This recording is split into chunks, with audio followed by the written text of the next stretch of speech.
2 years of ideas, 1 year of planning, many months of virtual meetings, and countless man-hours of hard work. And this is what it all comes down to. The final day of the landmark UEF World Summit 2020. Ladies and gentlemen, it is once again my privilege to welcome you to the second and final day of the UEF World Summit 2020 plenary session. After a knowledge-filled, insightful and enlightening day, let us go on and see what our final day has in store for us. We start the day with our first session on reimagining educational institutions and getting off day 3 to a fantastic start as the moderator of the first session of the day is once again the able and inspirational leader of the UEF Chamber of Commerce, the President, Mr. Ahmed Buhari, the founder, president and CEO of the Coal and Oil Group. Being on the management board and being responsible for the growth of multiple educational institutions, he is best placed to take us through this session today. A very good morning to all of you. Assalamu alaikum. It's great to have you all back. I'm sorry I keep popping up on the screen. I try not to do it, but this is such an important session. So I really, force myself to be here. Thank you all for coming back. I hope you had a fantastic rest yesterday and all set and ready to rock and roll today. So it's been, what shall I say, fantastic 2 days. Sessions, Honorable Industry Minister, Dr. Bandar Hajjar, President of the Islamic Development Bank, Mr. Deepak Bagla, MD and CEO of Invest India, Dr. C. Rangarajan, Dr. Shashi Tharoor, Ms. Sangeeta Reddy, Dr. Neeraj Mittal, Mr. Keshav Murugesh, Mr. Suresh Sambandam, Mr. Sabyasachi Mitra. Oh my God, the list of veterans goes on and on and on. Really, we are so thankful for all of you for having participated and all our speakers for giving their extremely valuable and very insightful views over the last 2 days. However, what I was very happy with, after all the time and effort which has been spent on this, I'm extremely happy. Of course, I'm an interested party, so whatever I say, you have to take it with a pinch of salt. But I'm very glad that almost all of them fully endorsed the India growth story and the bright prospects for a Tamil Nadu 15X, which is, sort of going from a $270 billion economy today to possibly a $4 trillion economy. Today's session, I think, is also one of the very important sessions for the entire conference, which is what is titled as Reimagining Education. So I'm sure, what is this reimagining education all about that the UEF is trying to propagate? You must be wondering what it is. But before that, let's have a short video on this session. So video, please. With over 59 universities and 1,000 colleges, Tamil Nadu is a leader in India, offering abundant educational opportunities for students from the state and beyond. According to the World Economic Forum and Professor David Gann, Pro-Vice Chancellor of the Oxford University in the United Kingdom, educational institutions need to play a crucial role in fostering innovation and entrepreneurship for the next generation by nurturing ideas and providing support. In the past, education was academic focused. Going forward, a die-hard enterprising spirit in each and every student, faculty and stakeholder can be a real game changer.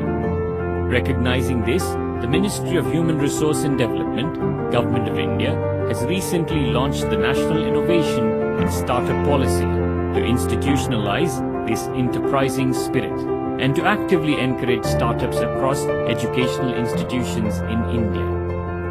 Google was started in college by Sergey Brin and Larry Page in 1998, while they were students at Stanford University, and Facebook by Mark Zuckerberg and his college mates in Harvard in 2004. These companies are valued at a mind-boggling $1 trillion and $104 billion respectively.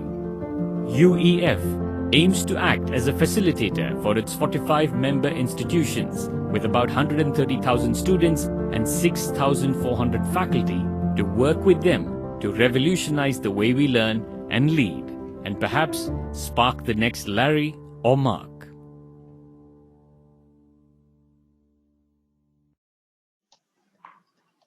Thank you very much. I hope that was a quick introduction about what we intend to do. I just wanted to highlight a few things from the sessions we had over the last 2 days. I hope all of you were paying a lot of attention to the sessions, to our veteran speakers. You would have noticed one thing, and I noticed it very, very carefully. The number of speakers who spoke about startups, innovation, incubation, entrepreneurship, and believe me, it's not that we have been telling them to talk about all this. It's something that they spoke about. You would have noticed Dr.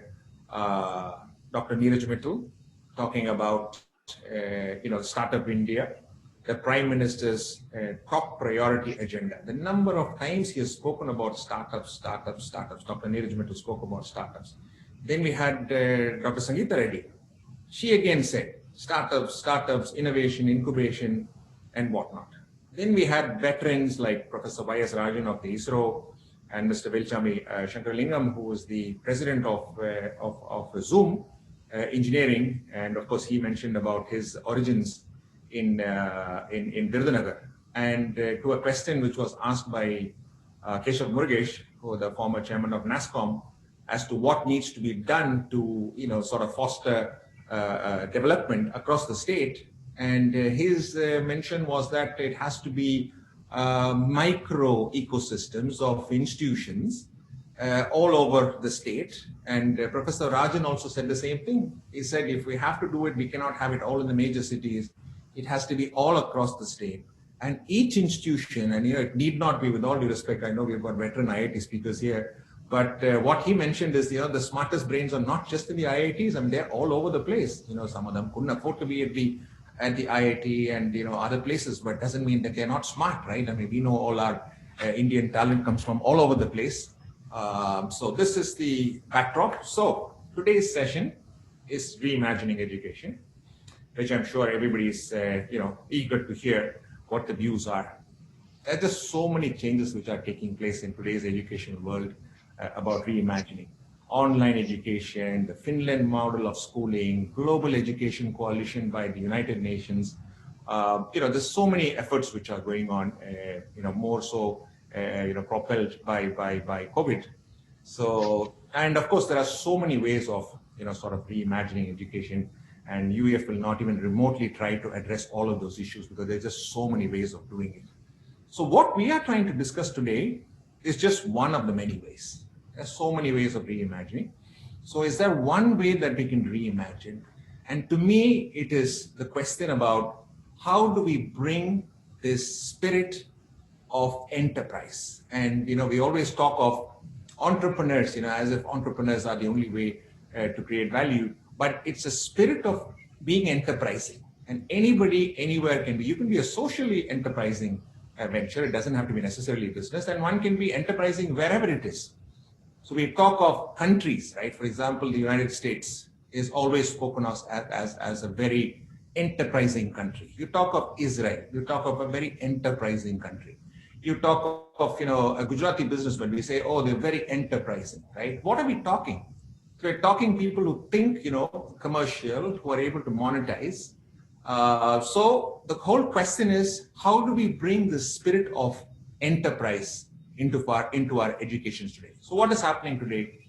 Students get into college, they study for 3 to 4 years, they have a good time, very good time like me. Then we go out to the outside world, try to find jobs, right? Many try to find jobs, few of them try to become entrepreneurs.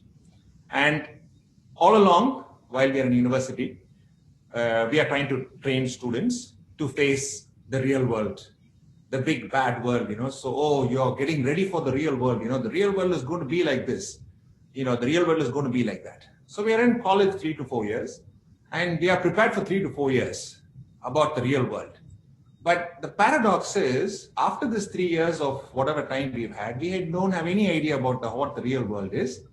And by the time we are ready to go into work, the company is like, as if, even if we had finished 8th standard and gone there, it would have been the same training, 10th standard, 12th standard maybe. So what actually happens in this 3 or 4 years? that we're there in college.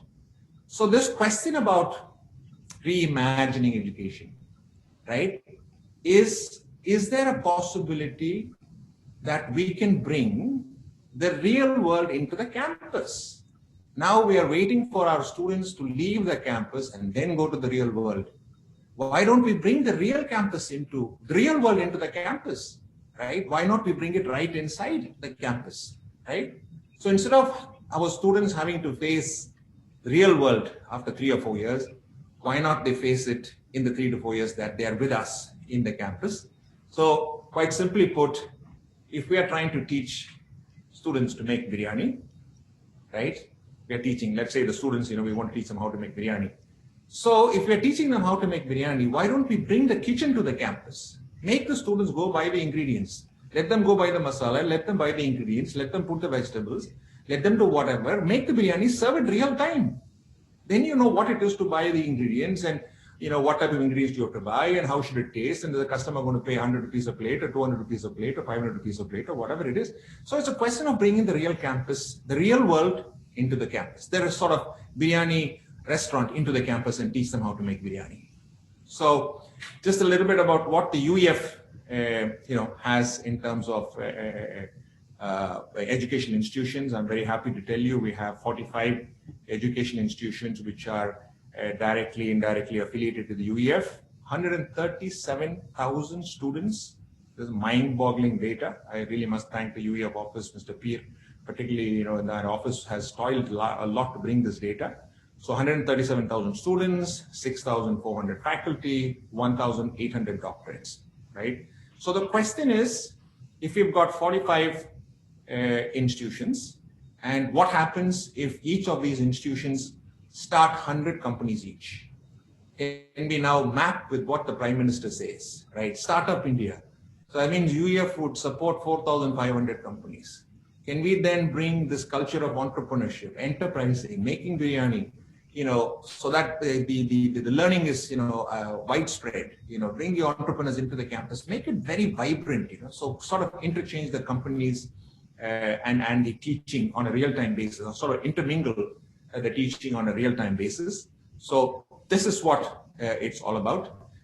Like you saw the article earlier, Professor Gann of the Oxford University has shown us some interesting this thing. He seems to think that entrepreneurs, definitely there has to be a serious amount of entrepreneurship which has to come in the campus. I'll just put up a chart. I'll show you some data what Professor Gann in the World Economic Forum has said about entrepreneurship.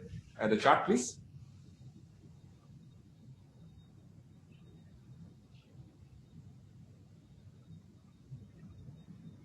Sorry, is the chart coming up?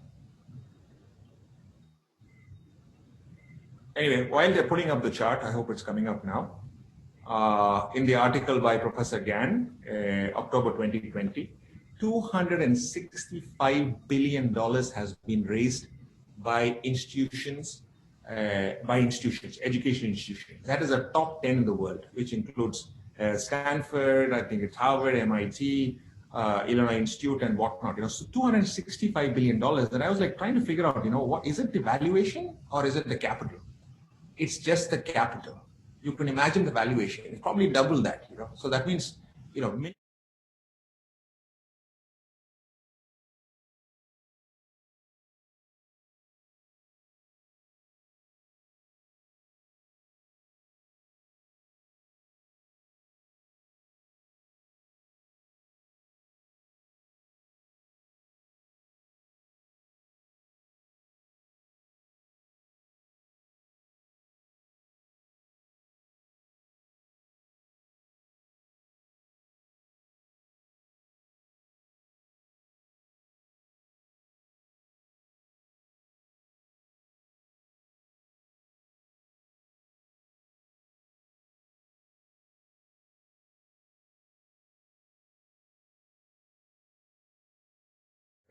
of institutions which are there. So our proposition is, how about having entrepreneurship, startup, innovation, incubation, accelerator, all rolled into one, Asia. That is entrepreneurship, startup, innovation, incubation, accelerators rolled into one, 4,500 companies.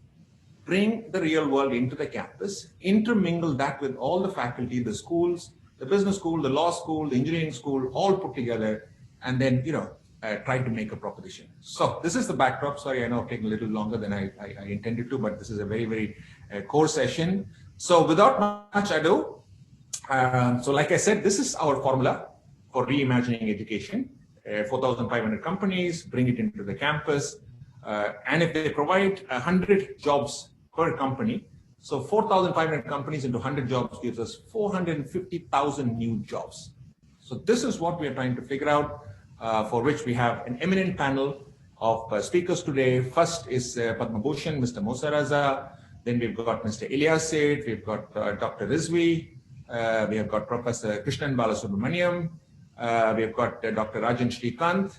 Of course, I will give a little bit more detail about their individual background. So let me first start off with Padma Bhushan, Mr. Musa Raza.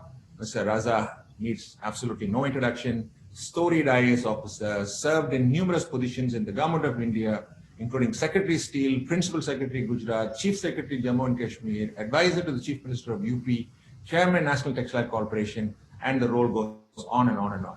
He's an author, he's an educationalist, and super bright at 83 years old. So he's currently the chairman of the SIET, where they have about, I think, 8,000 odd students. And he's an author, educationalist, and whatnot, and also a board member of Coastal Energen. So let us see what Mr. Musa Raza has to say about emerging role of educational institutions in entrepreneurship. So the video, please. I am extremely happy to be addressing this very large gathering, the family of the United Economic Forum. I have been associated with this forum since the last more than 35-40 years.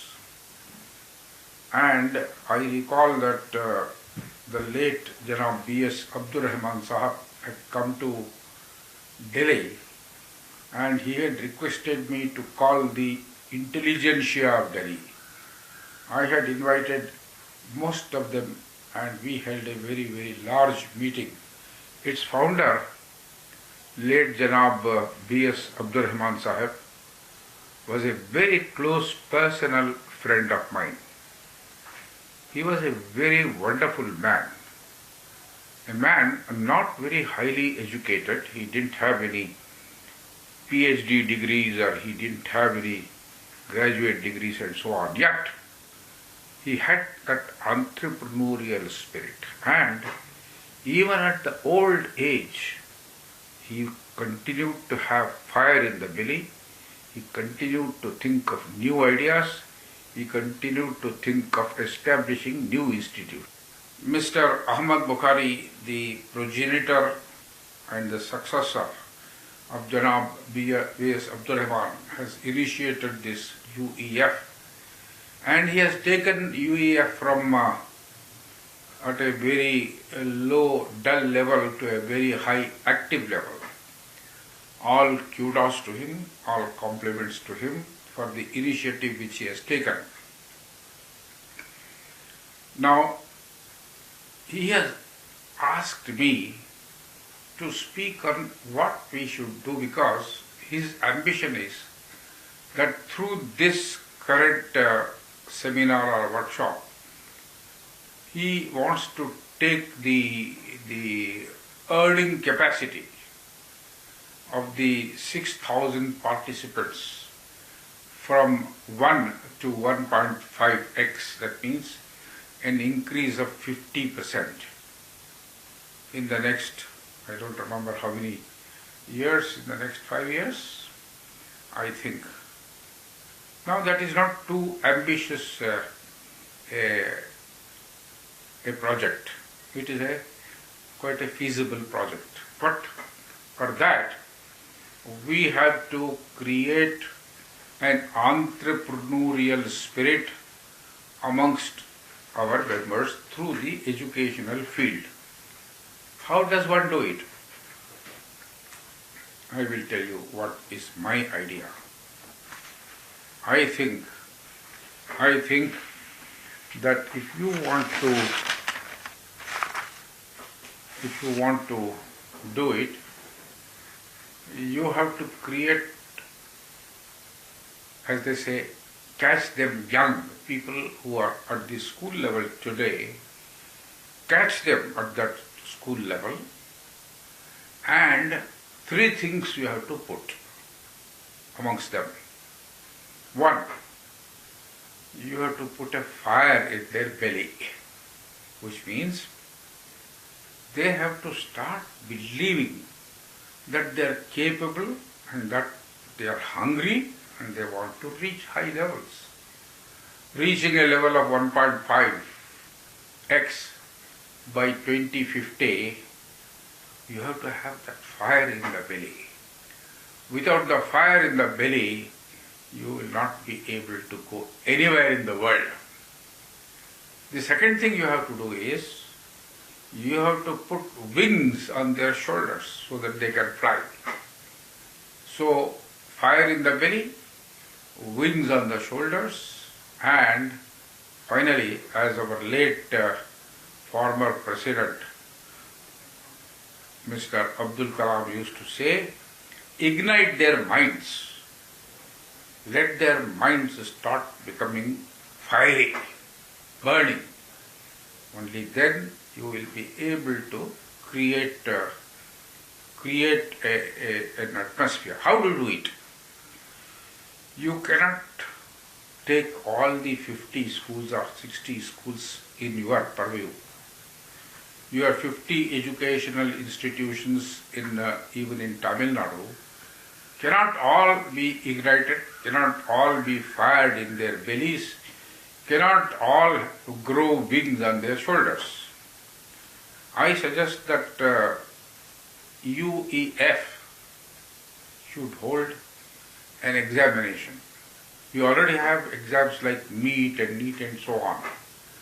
But getting 700 out of 700 in the NEET examination does not enable you to become an entrepreneur. You may become a very good student, you may get a good seat in the medical field, but that doesn't convert you into an entrepreneur. So, UEF should start a different system of examination with the help of experts, where you assess the entrepreneurial capability, entrepreneurial mindset of the people. Let us say select in the first instance 10, 15 of them. And just those 15 of them, UEF should concentrate on converting them into entrepreneurs. They may come from various kinds of backgrounds, not necessarily rich people, not necessarily from educated families, not necessarily from the elite Muslim community. They may come from anywhere. However, if the UEF manages to select 10, 15, 20 such brilliant entrepreneurial capacity students and puts them through an intensive entrepreneurial course, and there are so many institutions available, incubation centers are available, all of these can help in converting these 10, 15 students into entrepreneurs in the next 10 years. And then once they have reached that stage, then the UEF should be able to help them get the necessary wherewithals to set up industries, to set up enterprises, to set up companies. And these young generation boys who have come out of the college should be able to give rather than take. Now, what do you think people should, younger generation should do to go forward in India? I don't think that I have already spoken also a little earlier about the upper hand and the lower hand. The upper hand is the hand that gives, the lower hand is the hand that takes. One should always strive to be the upper hand. And to be an upper hand, you have to create wealth. And creating wealth will depend upon your capacity, entrepreneurial capability to establish business, not necessarily only a factory or only a manufacturing unit, any kind of a business which generates wealth. And only if you are able to generate wealth will you be able to help other people. Therefore, our education should be attuned. Our education should teach younger generation how to become creators rather than be dependent on jobs and dependent on other people giving them employment. They should create and become employers themselves. So our education has to do that major job. That is why I am planning in SIT, because I have got something like 20 to 25,000 square feet of constructed, fully equipped area in my Fatima Akhtar Court on Mount Road. I was thinking that instead of trying to find tenants in these COVID times, when people are closing down businesses rather than coming, I would convert those 20-25,000 square feet into a college of commerce and industry. Now I have appointed a committee. They are looking into the matter, preparing a proposal, and then we will go to the government if need be, or the university if need be, to get their clearances and establish this center. In this center, I do not want to teach the conventional commerce, the conventional industrial undertaking knowledge and so on. Those are all things which are passé. People are no more interested in learning the simple basics of commerce. That maybe one or two lessons should suffice. But what we should teach them is to become entrepreneurs and industrialists. For that, this center, which I am hoping to establish, will establish deep connections with the industries in Tamil Nadu and India, rest of India. Not only that, I would rather go out of India and try to establish contacts and connections with my background, with all the best entrepreneurs in the world, so that I can invite lecturers from all over the universities of the world, the entrepreneurial centers of the world, to come and teach our students how to become entrepreneurs. This is one. The second thing would be for the UEF to help these students once they come out with the knowledge of entrepreneurship. The UEF should be able to give financial assistance to these younger people to establish their own businesses, so that they become ultimately givers. You have to create for this purpose a culture and an environment in the center where industry people are able to interact with the students, and the students are able to go out. In fact, I recall when my granddaughter was studying in Canada, I asked her one day casually, what does your course involve? She said, our course involves practice. I said, what do you mean practicals? She said, I am asked to go out and study a particular problem in the area of our jurisdiction and come up with a proposal as to how to correct that situation. For example, near her school, there were certain ruins which were not in use, a lot of buildings and so on which were lying vacant. one of the projects which she was given was to go and find out how those houses, those buildings can be put to a useful purpose, how they can be garnered into becoming centers of production. This was a project which she had to do in the 9th standard. I tried to bring our students up to that mark. I was told both by the principal and the correspondent. He said, "Sir, your idea is not practical." Why? Because our students and their parents are more keen on getting the best marks in the final examination. They are not interested in going and studying such things and coming back and giving proposals. They consider this a waste of time, waste of energy. They should concentrate on studying their textbooks and what they are taught. This is the cardinal difference. Why the West and the Western students have stolen a march over our students. Now, this is a advice I would give to all my younger generation people. Start thinking in terms of practicality, not in terms of theory alone. Theory you can get in 1 or 2 lessons, but you have to interact with the responsibility of the UEF would be to establish a regular rapport with the industry in the state and in the country, so that the students whom we are going to produce at the end of the course are in a position to learn from these industries and become industrialists and entrepreneurs themselves. This is the message I would like to give to both the members of the UEF and the student community which is now going to join the college.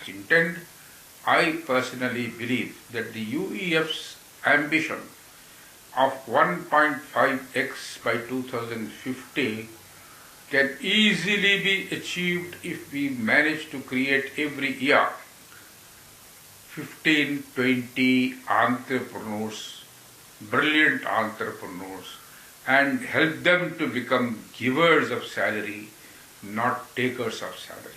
This is my message and this is my belief. Thank you.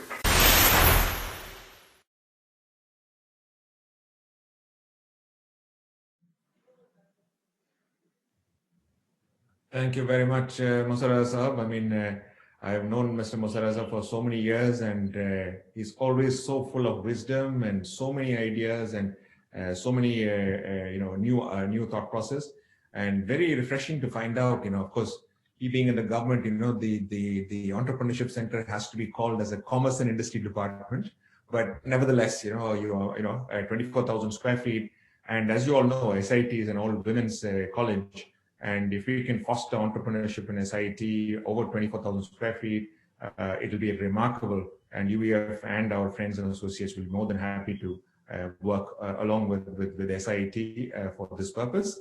So thank you very much, Musara Sahab. Now, let me, now it's my proud privilege to introduce my dear friend, Ilyas Bhai, Ilyas Seth, chartered accountant, 30 years of experience, MD of Alsa Marine and Harvest, Secretary General of the Seafood Exporters Association, Treasurer of MIASI, which has over 8,000 students, Valued Director of the UEF. And today, Ilyas Bhai will speak to us about the collaboration of industry and academia, MIASI's experience, for about 10 minutes, please. 7 minutes, maybe. And then we have time for discussing. Sorry, Ilyas Bhai, to take your time, but... Good morning to all in India. Early risers, good morning in Europe. Good afternoon in Far East. And good evening or good night in US. It is quite a good topic. Reimagining educational institutions is a subject, frankly, which I am least qualified to speak on.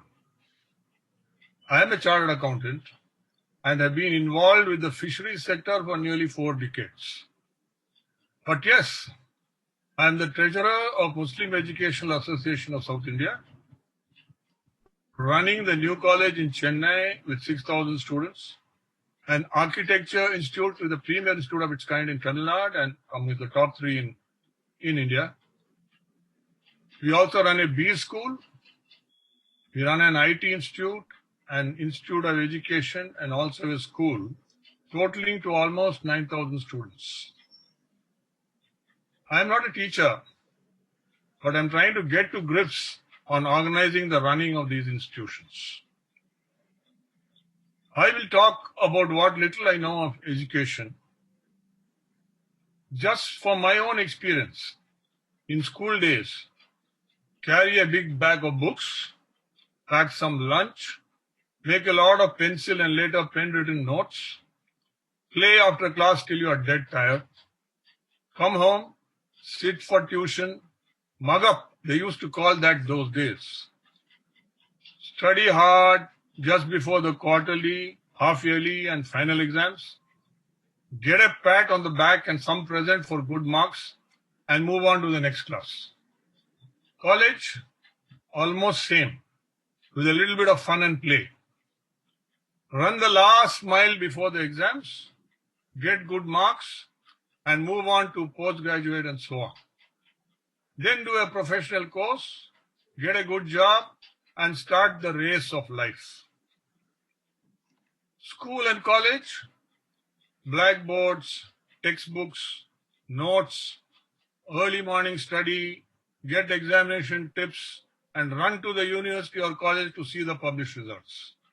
Teachers, all only through books and blackboards. That was almost 50 years back. Okay.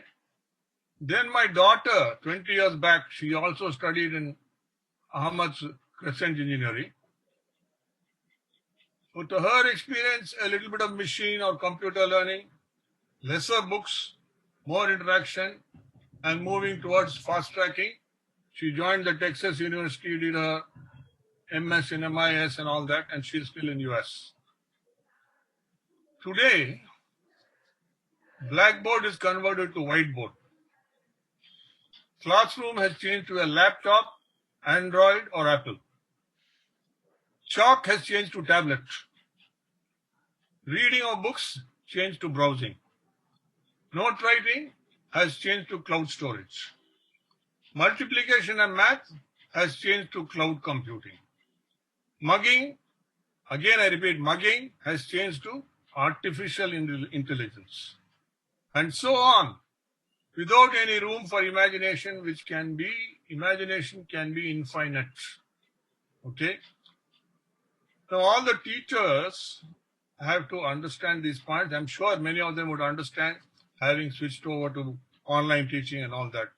So my learned friends on the panel, all the youngsters who are watching this program, to all the experienced teachers who are participating, do you all not agree that the total world has changed at an extremely fast pace and will move at a much faster pace in the system of teaching, in the approach to teaching, in the expectation of the students, and expectation and aspiration of the parents, and for some revolutionary thinking on behalf of the teachers?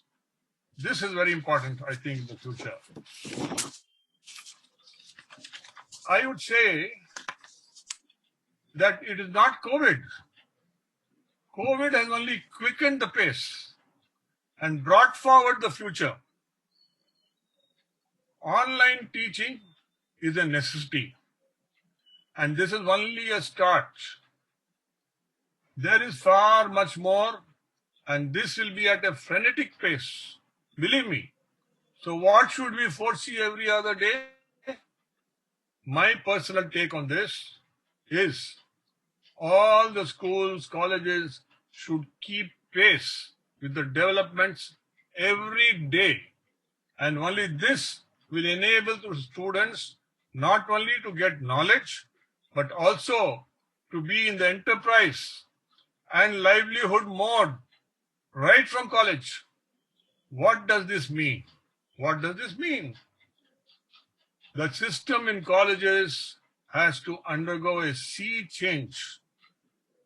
The concept of training students on communication skills, job training, and placement preparedness and corporate culture by bringing the corporate into campus and igniting the entrepreneurial spark in not necessarily academically oriented students should be given emphasis to as a part of syllabus. Today, I think this is not there much in the syllabus. I think the academicians will be able to talk better on that. The most important part would be to create incubation centers and startup possibility orientation in graduate and PG courses.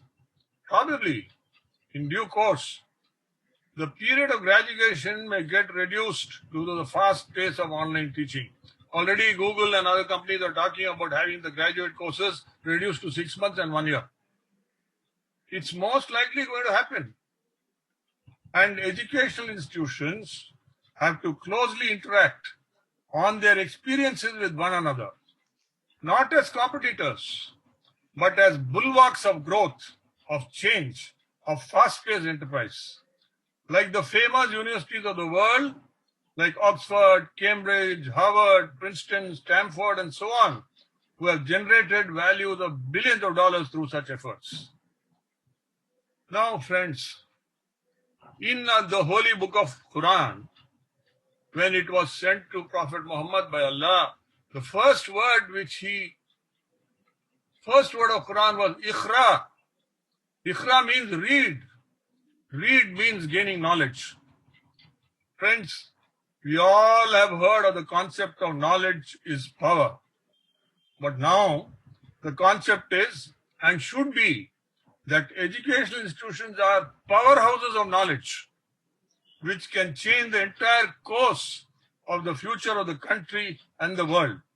Examples are there during our times, like the achievements of Bill Gates and Steve Jobs, starting from small sheds and revolutionizing the world, followed by our own Indians, and there are many Tamilians in this, Tamil Nadu guys in this, by like Sundar Pichai, Indira Nui, Nadella, and many, many more, all from India, and many from Tamil Nadu, as I told them. The recent shining example of Kamala Harris, the VP-elect of USA, she is from Tamil Nadu, and all from our own country, the great India. The IT revolution gathered space primarily in India, and again, Tamil Nadu was the key state. But the pace generated all over the world is so supersonic that it is a race that has to be matched and won every day. This is the challenge that the educational institutions are faced with. And this is the real reimagining of the educational institutions. We have done this in Muslim Educational Association of South India. We have in our Institute of Management, Institute of Architecture, initiated corporate and campus. We have set up departments for that. And we have set up strong placement departments to see that 100% of our students are placed at salary levels which were much better than before. This is all creating value. So, what I would say is, all this would go towards the institutions reimagining and restructuring themselves. Now, before I say thank you, I think I'll be failing in my duty if I don't. I was really amazed, though being part of UF, I really never expected that this Global Trade Summit will be such a resounding success. We never expected 20,000 delegates to be registered. And believe me, I feel it is not a global summit. It's a universal summit. It's a universal trade summit. And the organizers of this, of course, our president I'll come to later, Mr. Habib, the chairman of this event. I think this guy is I don't know what to call him really. A live wire, a performer, whatever it is, the fellow is a dynamite, I should say. So, he's done a great job He ignites the spark and sees that the job is done. Along with him, the Vice Chairman, Dr. Abul Hassan, Mr. Sajid Sadiq, and all the youngsters who are going along with them. I think this particular show itself proves how science is changing things, how technology is changing things. Could we ever imagine? I'm sure none of us imagined that we were going to have this kind of trade summit. On virtual mode, even about a year back. See, this itself proves what kind of turnarounds can take place in all spheres, particularly in the educational field. Now, I cannot end this talk without talking about Ahmad Buhari. Firstly, I want to tell you this guy is crazy. Why and what? Well, inshallah, definitely Ahmad will not get COVID because he's already got a virus. He's got the virus of 67.5 billion in him. One day his wife will wake him up in the middle of the night and this guy is going to say 67.5 billion. Yeah. And we all thought he was crazy. But let me tell you one thing. This virus of his is very infectious. I should say, first I should acknowledge, I should concede that the first victim of that virus is me. I have also become crazy. All the people in UF have become crazy. And today, that 67.5 billion or 500,000 crores of rupees, we are all looking at as if it's going to happen earlier than 2050. Now, I should say, this guy, Ahmad, has made me also crazy. Now, I am really trying to look at how Miyasi educational institutions, how the Seafood Exporters Association of India, of whom I am the Secretary General, and now all my friends, all my business friends, I can spread this infection to them. I want to spread this infection to every staff of Miyasi educational institution, to every student of Miyasi, and to every exporter of Seafood Exporters Association of India. This guy, I don't know what to call him. If there were a few more like him, I think Tamil Nadu will overtake every other state in no time. And India will be far ahead of all countries very fast. Already it is. It will, I think, reach the top position. These kind of guys make all the difference. Whether to give him Padma Bhushan, Bharat Ratna, or what, I don't know. That is all is not important to me. But this guy is, I think, crazy is not the word. I think there are much better words for that. He is obsessed with this, obsessed with this goal. And I really pray to Allah every day that such kind of people who can contribute so much to the society, community, and the nation should really be given a long life and should always be in the lead. Thank you. Thank you all. Thank you all. Thank you so much, Ilyas Bhai. I don't know if I deserve any of those, except for the crazy part, which my wife will happily agree with you. That's what she says, 100%. But it's a joint effort. We're all working on it together. It's our duty to, sort of spark the imagination of our youth. And that's, exactly what we're trying to do. And whatever we can with the eminent people, who are in the panel today, we'll keep working on this. So without thank you so much, Ilyas Bhai. I think you've said everything brilliantly. So our next speaker today is Dr. Ashraf Rizvi. You will see today that we have an eminent panel of people from IIT, dominating the screen, 3 veterans. So, so we have one more, Dr. Ashraf Rizvi, who's currently director and chairman of the Maxwell Business School. Dr. Rizvi has over 20 years of experience in teaching. He's taught at the IIM Indore, IIT Dhanbad. He has trained over 25,000 professionals from the world over. He actively consults in the private sector, has traveled all over the world. So thank you very much, Dr. Rizvi, and let's request Dr. Rizvi to share his ideas on this whole Asia entrepreneurship, startup, innovation, incubation, accelerator centers. Is it doable? Can it happen? What are the pitfalls? What's your take? So 10 minutes, I would like to say, but even earlier, please, Dr. Rizvi. Thank you very much. I've given it to a teacher who loves talking. Anyway, I'll begin with, the last speaker who talked about Mr. Ahmed. So I'll say he's not crazy. He's passionate. The passion, only the people with passion can change the world. And I can see in him, I have been glued to him. I don't waste my time, let me tell you very frankly. I used to charge very heavily for my consultancy, for my advice. It's almost, very high. I don't even, my one word will cost anybody. So if you ask me a suggestion, a very costly IIM professors. In IIMs, we are all for business. You pay me money, I'll tell you what you should do. That's all. But I've been, glued to him because he's passionate. I can see in him the fire to change. And there is an Urdu shair which says that, "Sirf shor karna mera maqsad nahi, meri koshish hai ki ye surat badalni chahiye, mere seene mein na sahi, tere seene mein ye aag hai, ye aag jalni chahiye." If I translate it as that, I don't want to just make a kind of halla gulla. I want to see that there is a fire and it must burn, if not in my stomach, at least in yours. That's what his passion is. And I have been luckily become part of that Passion Asia. I studied it. I asked him to, he sent me a note, but I asked him, he was very kind. I said, I would like to know why, what, how, because, as a professor of management, I don't believe in a concept unless the concept comes to me and tell how practical the concept is. You can have a great idea. I teach leadership. And the first thing in leadership I teach is how to create a vision.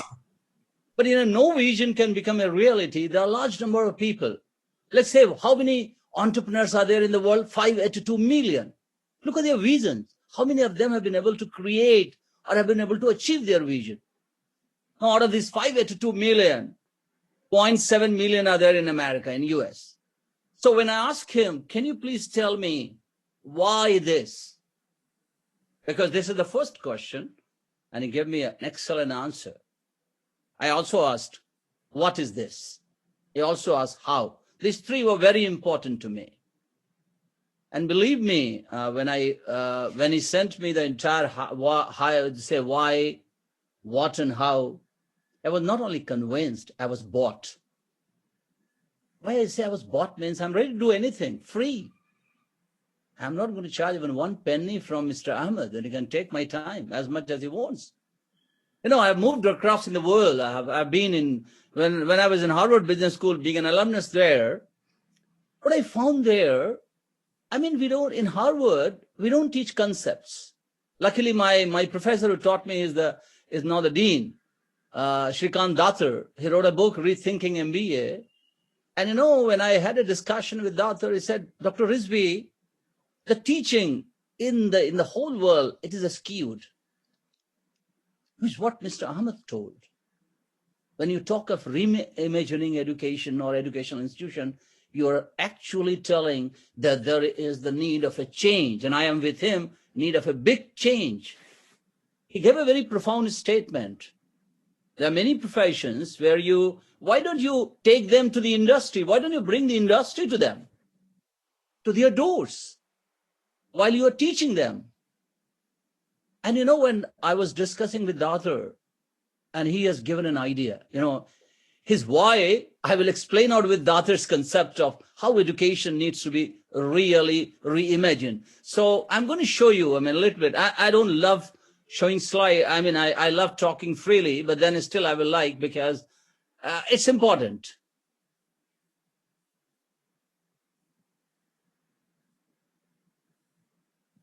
So just 1 minute.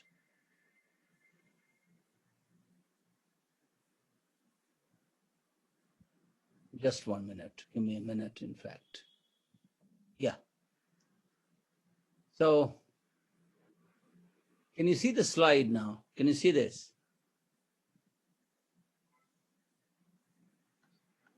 So I'm saying with emphasis, Asia is not only doable, it's a wonderful idea, and the whole world should come and support this idea. I'll say why. The rationale.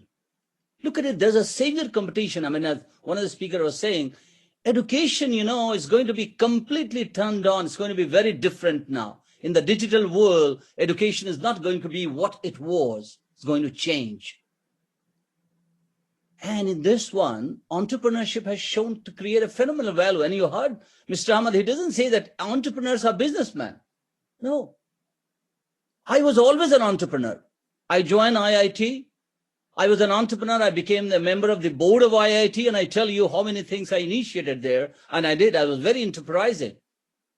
I was an entrepreneur there, though I was a professor there. When I joined IIM Indore, I became the dean and professor. I'll tell you, I was the dean of executive education, and I took it to different countries. I took it to Dubai, and I said, how much money we are making? And somebody told me, sir, 37 lakhs. I said, this is pity. And I am making only 37 lakhs from executive education. Believe me, when I left, I was the dean who was repeated and repeated. I mean, deans are only for 2 years. I continued for more than 6 years. I created an empire there, not big, but of course, 500 million. I mean, that was, you just check this. And I was an entrepreneur. So when Mr. Ahmed defined entrepreneurs, he's saying they're enterprising. So they're going to show, can I make our students enterprising? Can I make them entrepreneurs at their heart? In Harvard, we teach a course known as the entrepreneurial manager. I am doing a course like micro MBA, and Professor Akbar of IIM Lucknow is the dean, is teaching that course of Harvard. We are actually teaching many Harvard courses in that micro MBA, and many of the professors of IIMs are teaching that.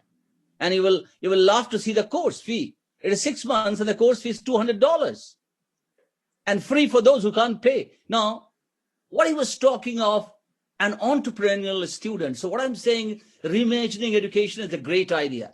Now, I have just a few things to say. We need to make a balance between integrating the 3 components that many of the people talked of. The components are knowing, doing, and being. Now, when you teach in the class, you can't really integrate these 3 concepts. I can tell you through lectures, you can never do that. In IIMs, we started simulations.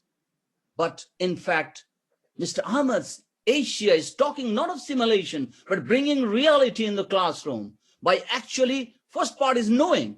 Well, the professors will give this knowing component, facts, framework, principles, theories that make the core understanding of any subject that you study. That's the role of the professors. So professors are one stakeholder of Asia. They are going there. But then the doing component is very important. Who's going to do this doing component? We bring the companies inside the campus, and that doing component is skills, capabilities. And you can't really train somebody a skill unless you just try and ask them to do that. And Asia will do one great thing. It will bring that doing component on the campus, and bringing that doing component will completely rechange the education system, because nowhere this doing component is integrated in teaching. Now, when you integrate the doing component, what you are precisely doing, you're changing the very nature of education. And finally, the being, it's equally very important. The being component of any teaching, any course. Now, it actually has the attitude, the belief, the professional that actually forms the views. When a student comes off a university, he's actually a being, he's an individual. And the university must frame that character for him. And Asia, if we implement it honestly, I will say every university in India, including IITs and I'm going to write many of IIM directors are my friends, and many of IIT directors are my friends. I'm going to tell them that why don't you really adopt Asia in your campus? Why don't you collaborate with UEF, and why don't you do that? I know many of the IIMs are doing it. Of course, Harvard is doing. As I told you, when I was in fact, I was very close. Harvard is very close to the university from where Ahmed Saab has done his bachelor's. I think Boston University has done. Boston is very close to Harvard. If you can walk MIT, Harvard. I found that lot of people from industry were there, CEOs, large number of them. They brought their company to the campus, and they were doing what exactly we envisaged to do in Asia.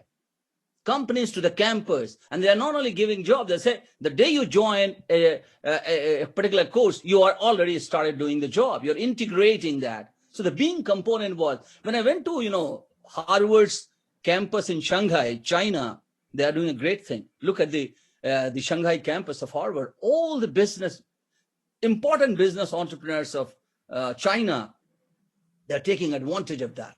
So this is one. So what I say, why is important? Asia is not only doable, it is a necessity. Come on to the next one. Also, it can be a great inspiration, not only for, Tamil Nadu. I will not say Mr. Ahmed doesn't belong to Tamil Nadu. He belongs to the world. He belongs to the globe. The globe has a right over him. It's not that he's only going to do for Tamil Nadu or for India. I say the whole world. You are a world citizen today. He lives in Singapore. He doesn't live in Tamil Nadu, by the way. So I will request him, whatever you're doing, you do for the globe, you do for the world. It's a village now. No more the time when this was divided. Digitally, we are all one. And say you can be a great inspiration, not only in India, you can be a great inspiration in China, in Japan, in say, I have got people say in the whole Middle East, several countries. I can make you reach there. Say, a country like Sri Lanka can welcome you. A country like Bangladesh, where we have starting a culture of entrepreneurship, can welcome Asia. You can have a center at the Bangladesh University, is an Asia center. You can have it in every university, University of Qatar, I was a professor in one of the big universities in USA for 1 year, of course. I went on sabbatical, that is Sultan Qaboos University. It's one of the biggest universities in the Middle East. You have professors from 80 countries. I say, why can't we have Asia in Sultan Qaboos? Why can't I have it in Kuwait University? Why can't I have it in Africa? Everywhere in the world, because the world needs it. And it can be, you can reach at the institutes of excellence. You can begin with that. So I say, why of Asia? Everybody, there should be no question in that. Come on to the what of Asia. That's very interesting. Now it says enable real-time experience for students. It's not really, real-time experience is a rare experience. Why do we take cases and IMs? We say, you learn from your experience. So you burn your hand in the fire and then oh my God, fire is dangerous. Or you learn from somebody else's experience that Mr. Ashraf Rizvi put his hand in the fire and he burnt it. So you learn from Ashraf Rizvi's experience and not your own. So what Mr. Ahmed is talking, enabling real time experience for a student. Every university should aspire for it. Even IITs and IIMs in India. Why are we not in the world universities? Look at the world universities. Let's queue list of world universities. 500 top universities. How many Indian universities are there? Hardly. What is the reason? The reason is this. I will say that if they introduce Asia, I am sure they will actually do something where can then bring in the one frame. So it can lead the way by making students prepared for real life, being real world to the campus, using it as actually, it's like it can be used as a platform to productively manage the flow of unorganized entrepreneurs. I will also request that Asia should have a room for those who are not studying in the university, but still they want to be part of Asia and they're doing some business in an unorganized way. I will request Mr. Ahmed to keep a scope for them. Like, for example, you have a center in, say, Madras University. You also take up, a course which Asia does where, all those unorganized entrepreneurs in India are actually given that exposure that students get. By creating opportunities, we're getting on the job experience for entrepreneurs. They're actually doing that to prevent the formation of pockets of illiterate or unqualified entrepreneurs, because that's very important. Asia has to take steps to encourage students and participants of all kinds. Now, we'll look at it, the how part. Since I've got only 10 minutes, I would actually need completely a day to talk of it, but then 10 minutes also is not enough. I'll say, let's look at the how. They get 100% commitment of host institution, investors, supporters, because we have stakeholders. The first stakeholder is the institution. Then the investors who come, there are a large number of investors. I'll tell you, in the Middle East, there are a large number of individuals who can invest you around, say, 10 million Indian rupees, because they worked in Middle East, they have saved some money, and they can become investors. They can be actually, and there are, I will tell you there are millions like that, who can give you 10 million Indian rupees to invest in an idea which is done in a university because they have confidence in Asia. So you bring those host institution commitment, the investors commitment, then those who are supporting it, the students, all this can create a synergy, and this can really go a long way. My comment would be, it needs to make specific strategies to get 100% commitment from host institution, investor, supporter, by proposing an execution model with a win-win approach. That's what we need to do in the doable part. And then it can be started at centers of the respective educational institution with faculty, student, alumni, mentors, company with first-class industry CEO. This is what their plan is as well. And I'm with them that this can actually create a result. We can have to, and I'm sure there must be a takeaway for all these stakeholders. Look, I'm an investor, then I invest in Asia, and I invest something like maybe 100 million Indian rupees. I should have a takeaway for me. I'm a faculty member involved in Asia. I must have a takeaway. I'm a student. I must have a takeaway. I'm an institution. I must have a takeaway. Now, if we have a clear-cut takeaways, like he has done it, target 100 companies. So it's very specific. And I love this. I say, if you are smart, Asia is very smart. And when I say smart, I see S means a specific. M actually measurable. And A is achievable. R is realistic, and T is timely. So I'll say Asia is a very smart concept. It's actually a specific, it's measurable, it's achievable, it's realistic, and it's actually timely. And so they say 100 companies with 100 employees and the value of US $15 million each over a period of, say, 3 to 5 years, 45 institutions, 100 companies, 45,000 companies. And then you say, finally, 450,000 new jobs. We can focus on India and then later other places. What I'm saying is, I will close this now, because what I want to say is, it's not only doable, it's the need. And why I'm glued to him, why I say that I am your free consultant. Alhamdulillah, I will never charge you 1 rupee, Ahmed Saab. You can call me anytime. Dr. Rizvi, I just thank you so much. I know you're really, really energized. I hope the audience don't think I've totally brainwashed you to come and speak like this. No. Let me tell you, Professor, we've got only 20 minutes more, and I know this can go on for days and days. And if you're so very much. Thank you. All I can tell you is that you have to be the implementation partner now for all these member institutions, not just UEF. I'm of course very humbled with what you're saying, that we have to do this, they take this story, but I think it's all of us who have to join hands to see. I am there with you, inshallah. Tamil Nadu and India, real inspiration for the world, and I think this is a small opportunity for us to do it. So thank you so much, Dr. Rizvi. I think you really said so much, and I really hope all that you said it will actually become a reality. Thank you so much. We'll be jointly working on this. So sorry, next is our dear Professor Krishnan Balasubramaniam. Really have to thank Professor for having taken time to come in today. For me, it's been like I'm back in classroom, professors, Dr. Rizvi, Professor Balakrishnan, Balasubramaniam, so all put together. I feel like I'm really back. I really do feel like I'm back in classroom, because the amount of reading I have to do to catch up with what's going on, So Professor Krishnan Balasubramanian is in charge of the Gopal Krishna Deshpande Center for Innovation and Entrepreneurship. He's also Professor of Mechanical Engineering and the head of the Center for Non-Destructive Evaluation. We still don't know what that means, Professor. I have to sit with you and understand what that is.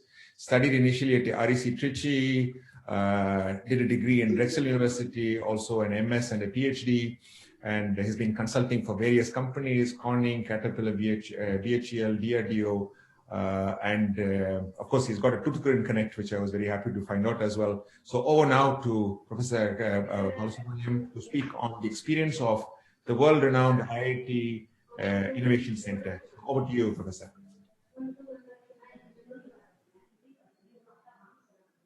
Sorry, I think Professor, unmute.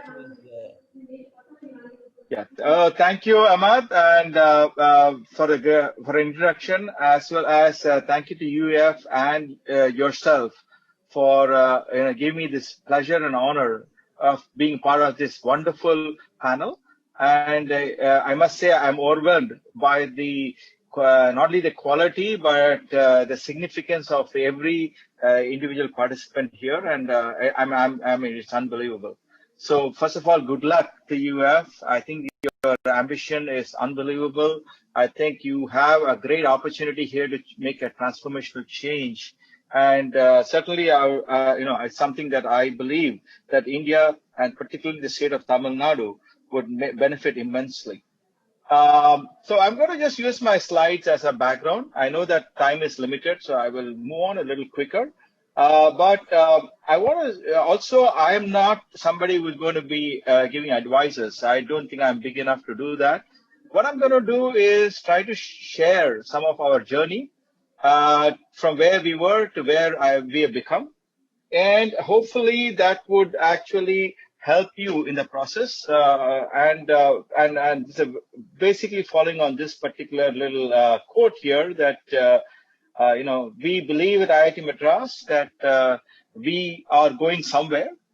And if somebody else wants to look at us and learn and be a part of that, they're more than welcome. We will be happy to help you. We'll happy to share whatever the pains and the gains that we believe we have shared over the last 20 years or so in our journey. I mean, I want to, look at it and say, what does a healthy innovation ecosystem, which is kind of what you're talking about, bringing industry into campuses, startup ecosystems, innovations, entrepreneurship, technology, not just technology, it can also be non-technological innovations. I don't believe that technology is the only way to innovate. But just want to share the fact that I came to India in 2000, and I came from a US ecosystem, which of course started much earlier on this journey. So I was well versed with, what are the benefits and so forth. But I remember coming here in the early 2000s and talking to the campus, administration, talking to people around. And obviously, I realized that not just that the system doesn't exist to promote any of these things that we're talking about into entrepreneurship, but often it was even looked at a little bit suspiciously, and so going from there to where we are today in about a journey of about 10 to 15 years has made a big difference. So what have we done right now? One is that you have to change the institution culture, and that's kind of what we're trying to do. From where an entrepreneurship by a faculty or students were looked at very negatively, today where it is actually celebrated, and that's a big change in culture. The faculties, how you look at your own work, how do you look at and say, hey, this probably has a potential to help somebody to make a small impact. Students are usually motivated. I don't think any ecosystem, any education ecosystem has a shortage of that. But do we have facilities? Do we have mechanisms for them to translate and to reap benefits of their ideas? Are we, I think Prime Minister Modi beautifully said that once. Hame hatna hai. This is what he said when he gave the lecture on Startup India, which means we have to move away from the path. Sometimes we have to do that. Let them innovate. Let them, experience, and let them create technology, wealth, businesses that is going to transform the way our nation is going to look forward to. Finally, there is a support infrastructure, particularly the alum. Alum have to really pitch in here. But then for them to pitch in again, you need some sort of infrastructure. You need certain things like, your alumnus development organizations or alumni relationship organizations, and make sure that they are plugged in to what's going on. So these are some of the key things that we have worked very hard on over the last 20 years. And, and also one of the things that we have done a lot on in changing the way we are looking at. So these 5 mantras, as I would call it, are very important. That is, the campuses and the administration and the institutions have to be more relevant to what is going around them, relevant to what an impact is required. More importantly, we have to be bold. I mean, this particular, UEF talks about billions of dollars coming into Tamil Nadu, and that is a bold statement. I think we need such bold statements. We need to be bold. Of course, innovative. Innovation is not necessarily only a science or technology based. Innovation is how we do things every day. Finally, we need to be more professional. This is one place where I believe many of our organizations do not have the infrastructure. You need good legal, infrastructure. You need good intellectual property management infrastructure. These are things where the West excels, where we don't have. We are learning that to have it, but then it takes a lot of investment of time and money to do this. Finally, we have to be responsive. We have to respond in real time to the needs of all the stakeholders, and that could be very critical. So IIT, as I said, has definitely done well. We believe that we are the leading deep tech innovation ecosystem in the country. On the left, what you see are some of the few startups that have done well. I think now today you can go on the TV and see the ad of Aether, which is probably what I would call as the Tesla of electric scooters, made in India, made by two students who graduated from IIT Madras about 7-8 years ago. Agnikul is probably, in my mind, the SpaceX of India. Again, students who graduated not long ago.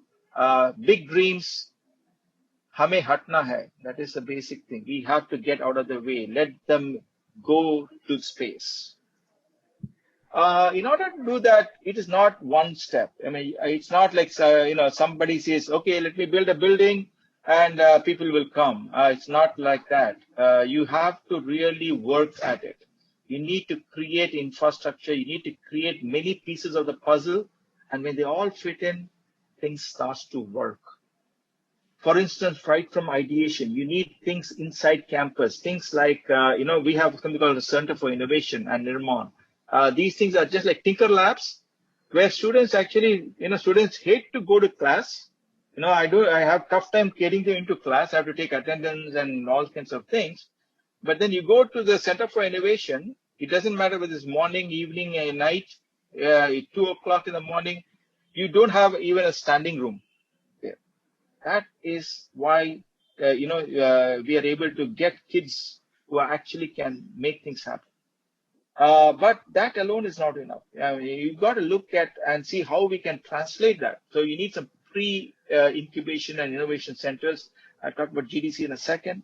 Then you need, of course, a formal methodology. You need an incubation policy. You need to make sure that, and that can be off campus. That's kind of what is already being talked about here in this particular UF workshop.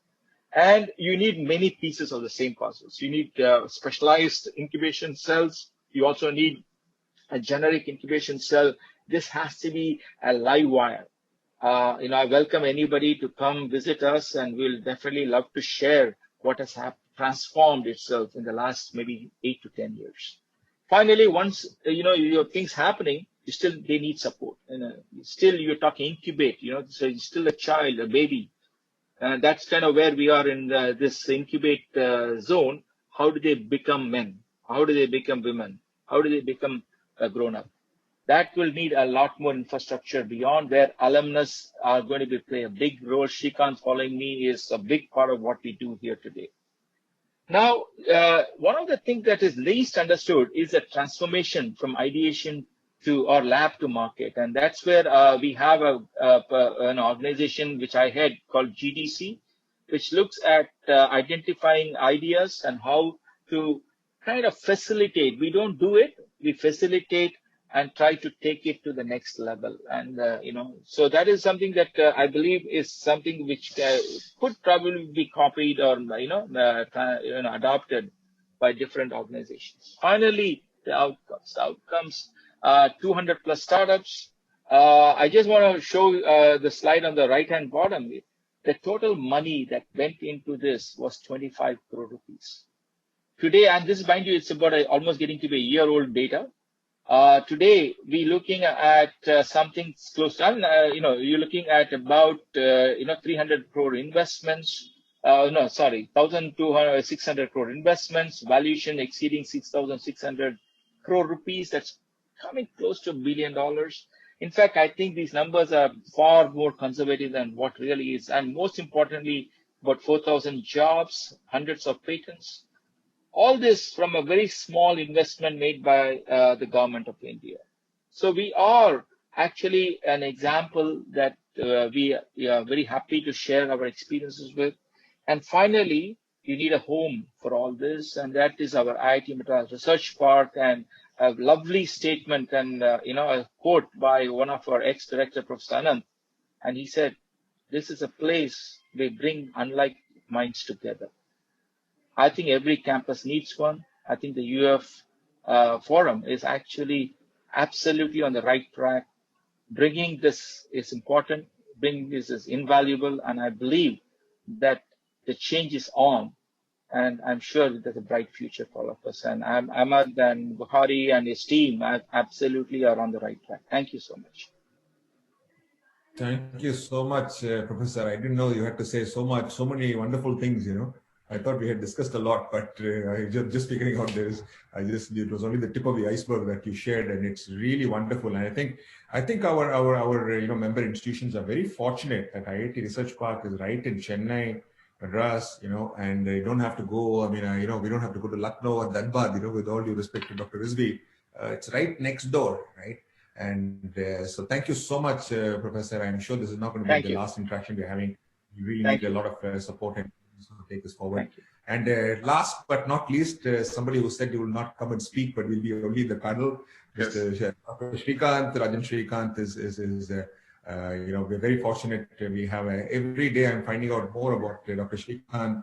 I thought I also knew a little bit about him, So MD of Smart Capital, co-founder of the Keiretsu Forum in Singapore and Chennai, association of 2,500 angel investors, studied initially at IIT Madras, then did a PhD from the Stern School, UC Berkeley, then currently heads the Jubilee Alumni Fund activities at the IIT, active supporter of our Crescent Innovation and Incubation Center, has worked in Bain, Mercer, Accenture, KPMG, and very, very passionate about entrepreneurs and developing the entrepreneurial ecosystem. I think we're really, really fortunate to have people like, such eminent people who, participated today in the session, but more importantly, that these type of people are there in Tamil Nadu to help the entrepreneurship ecosystem. Thank you very much, Dr. Srikanth, for coming. I think we'll just make it a quick panel discussion. Sounds good. Rather than just going into anything specific. So, Dr. Srikanth, question straight to you, right? You are the, head of the Keiretsu Forum, 2,500 entrepreneurs. This one thing I keep asked about all our companies which start, they say, yeah, it's fine, entrepreneurship, well and good, we'll start companies, we do this, that, But finally, when push comes to shove, when they want to go raise the money, they go running pillar to post, there's no money here, my business is not viable, you go here, you go there. And the entrepreneur is like, man, just, let's just dump the whole idea because it's so difficult. I've got a brilliant idea, but I'm trying, running around pillar to post, not able to raise the money. So what's the whole fun about this entrepreneurship? So what do you think, if you have these 4,500 companies, is there enough money which, these companies will find, or how is it? So this question to you, please, Dr. Srikanth. Yeah, so the short answer is there's plenty of ideas, there's not enough money, but there's definitely enough money. If you say that, are there sources of funding available? Yes, there are. Are they available to everybody in the amounts that they ask for? Probably not. So the question then becomes, it's helpful to understand, that people that you go to for money, I mean, you should understand that they're actually taking a point on, if you will, on a risk spectrum. Because every investor, whether it is putting money in the financial markets or putting money into startups, is actually on a risk spectrum, right? And startups also go through, several stages, right? There are a stage where they're just an idea. At that stage, the risk is very high. So the kind of people that would fund you if you just had an idea are very few. Maybe your family will fund you. Maybe people that know you well will fund you at that stage, right? Once your idea has become, let's call it a prototype, you have something that actually demonstrates that this thing works. Then you have certain other types of money available to you. And then once you're actually able to show that not only does you have something that works, but there's actually people that are willing to buy it, maybe that there's an initial customer and that your product works in the field, then there are other people that are saying, okay, now I know that it is, it is possible that there's money to be made with this thing. So the other people that were willing to fund you, typically we call them, at that stage, we call them angel investors. Okay, and then once you have initially, when you have market traction, and then you're looking to grow the business, you've already established that there is interest in the product, there are people that will buy it. Now you're only looking for money to help you grow the business. Then you come into the space where VCs, banks, and other institutions will come in who say, okay, now there is very little risk of the product actually failing. It's only a risk of, can they scale fast enough to be able to beat the competition? So if you think about it in that kind of risk management perspective, right, you could say that depending on which stage you are, you try to, if you target the right kind of people that are willing to take that kind of risk, chances are, and if you have a good proposition for the people at that stage, chances are you'll win. It's like we say about customers, right? You have to find customers that want your product. In this case, the product is your idea or your business, right? And what you're trying to get from them is money to help you grow your product or business. So in this case, I would say just take an approach, just like you would to understanding your customer. If you understand your investor, you can actually grow your business. I mean, you can actually find money for it. So I don't know if that's a satisfactory answer, but I can get a little bit more deep into it. To date, I will just mention that Keiretsu Forum Chennai, in the last 5.5 years, we have done about 85 investments in startups in about 65 companies. Of those, about 40 are India-based and 20 plus are outside India. And of those 40 India-based companies, about a dozen companies are IIT Madras companies. So we are one of the, Professor Krishnan Balasubramaniam talked about, and you saw the Keiretsu Forum logo on his slide as well. We've been very actively involved in supporting IIT Madras companies, and we have tended to fund at the stage where they have a prototype and they're working on a product, if you will, which is trying to find something that actually will work in the field. So we typically fund at that stage as early angel investors. And then, of course, others we hope will pick it up after that. Let me stop there. Thank you so much, Dr. Srikanth. Thank you so much to everybody. I know this is like we can't do justice to a 90-minute session. Really, this thing has to go for 2 or 3 days. So unfortunately, we don't have any more time for questions because we've already reached the end of the session. We're going to be indulging all of you in a lot more closer manner. So, but at this time, I'm very happy to tell you, and Ilyas Bhai was kind enough to say that I'm spreading the virus. I think in today's parlance, that's maybe a good thing, a bad thing, I don't know.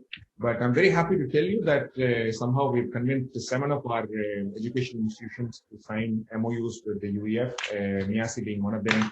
And so we have roughly 7 institutions who have signed up, and I just found out, in fact, I didn't even know it, that the 7 institutions which are signing the MOU with us have 41,000 students. Wow. And it's really mind-boggling, for us that, these type of numbers, if the students are coming in, and even if 1% of that, then finally becomes entrepreneurs, we're talking substantial number, 400 entrepreneurs, are already a lot of companies. And we really wish, that we'll be able to actually facilitate all of this. So I don't want to take any more of your time. Thank you so much to all of you. Thank you so much, Dr. Rizvi. Thank you so much, Ilyas Bhai. Thank you so much, Dr. Srikanth. Thank you so much, Professor Balasubramaniam, and everybody for having come into the session. We are going to be doing a specific education institution session sometime in the near future. At this time, I will request all of you to come back where we'll have a lot more time to interact with the students and the faculty and to see how we'll actually put this into action. So thank you very much. There are MOU signing photos and everything, which will probably run in, during the course of the day. And so thank you very much, everybody. And I'm very happy that all of you think it's a doable idea, that making biryani in the campus is probably the way forward. So thank you very much and enjoy the rest of the summit. Thank you, Mr. Ahmed. Thank you, Mr. Bhai. Thank you so much. Thank you all. Thank you, Ilyas. Thank you so much. Thanks all of you. Yeah.